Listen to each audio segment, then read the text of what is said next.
Merhaba arkadaşlar, hepimize kolay gelsin. Bugün Özge Can'ı kaybettiğimiz gün 11 Şubat ama aynı zamanda ben güne kötü bir haberle başladım. Adana'da yine bir kadın çok ciddi bir anlamda tecavüz edilmek üzere dayak yedi ve şu anda bir hastanede yoğun bakımda, yaşamla mücadele etme savaşında.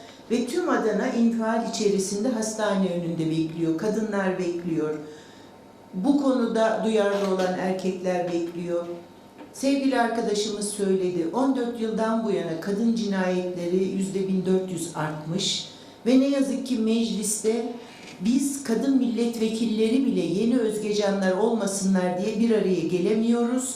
Bu bizim için bence mecliste bulunan özellikle kadın milletvekilleri için bu kadar partiler üstü olan bir konuda bile bir araya gelememek, önce partim, önce partimin ilkeleri demek ve insan hakları olan kadın hakları konusunda birlikte hareket edememek meclisin bir ayıbıdır diye düşünüyorum.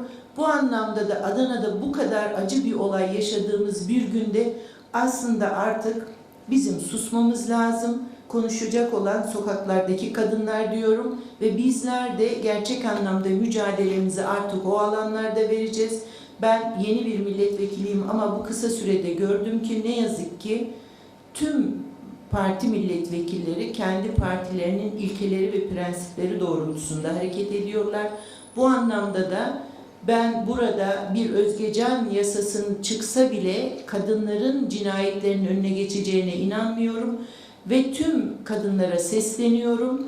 Kadınlar kendi haklarını kendileri alacaklar ve bu anlamda da sokakta olmanın faydası var diye düşünüyorum. Teşekkür ederim.